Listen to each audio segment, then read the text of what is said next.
When spring comes, there's always more work to do. Who cleaned the yard? Who was tidying up the vegetable garden? And who cleaned the living room, which stood a little away from the house?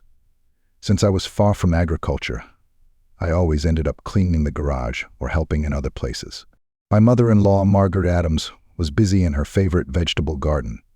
As I approached the window overlooking the vegetable garden, I saw her standing on the path, leaning on a shovel, chatting with someone. From my vantage point, I couldn't see who it was, so I opened the window and sat in a chair to observe. Margaret always had a certain energy when she worked in the garden. It was as if the earth itself gave her strength, and she moved with an ease that seemed almost ageless. The fresh smell of earth and blossoming flowers was in the air, and birds chirped nearby. Margaret's voice came to me from the fence, but her words were inaudible. From her speech, however, I gathered that she was a neighbor, Paul, a young man who had dropped out of school early, after the 8th grade, and had attended a vocational school for a while before being expelled. Paul was a bit of an overgrown boy who never quite found his way, and his routine mostly revolved around the house, yard, and their vegetable garden, and occasionally he went to the village store across the street from our yards. Margaret was a widow, and perhaps in that respect she was a bit lonely. In conversation with Paul, she seemed cheerful, constantly shifting from foot to foot, giggling and shaking her head. "Paul, you're still young," she said modestly. "You'll find yourself a nice girl and everything will be fine." I couldn't make out Paul's reply, but whatever it was, Margaret laughed again. She looked around warily. "I'm a mistress." "Paul, I don't understand you. Are you serious? What if your mother finds out and gives you a scandal?" "I understand. I sympathize with you. But how can I help you?" "My time was 10 years ago," she said, though her tone seemed to soften. "I'll think about it, but you must remember that my daughter and son-in-law are here.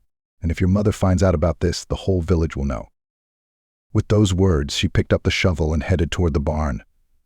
I quickly slipped out of the kitchen window and quietly went back into the house.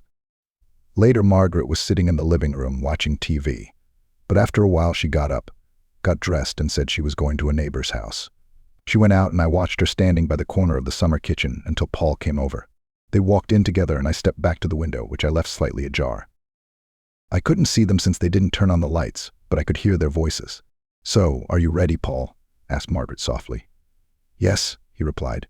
She continued, "For me, it's just, well, that's about it." A few moments later, I heard Margaret say, "Good job. Take your time. It'll work out." This was followed by the creaking of the couch, which got louder and louder and finally quieted down. After about 10 minutes, it quieted down. I didn't wait for the second round of this invisible movie. I quietly moved back into the house, feeling a mixture of curiosity and anxiety. As I walked down the hallway, I noticed that the house was unusually quiet.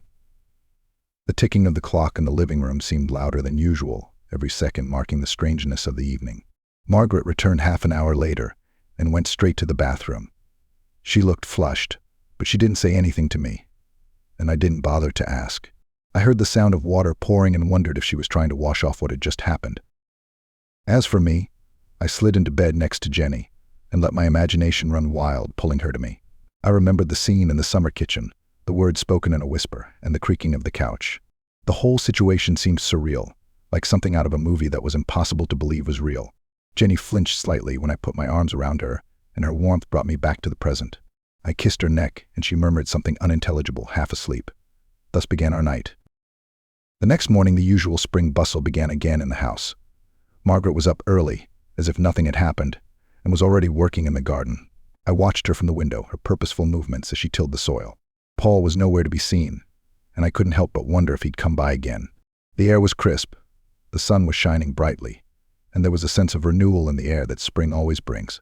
Memories of the night before wouldn't leave my mind, but work was calling me, and I pushed them to the back of my mind.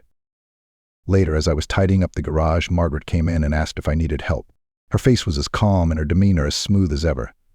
"No, I'm fine," I replied, watching her carefully. She nodded, but her eyes gave nothing away. It was as if the conversation with Paul, the secret meeting in the summer kitchen, had never happened. She went back to gardening, humming softly to herself, and I couldn't help but admire her composure. By evening, the sun had set, casting the yard in a golden light.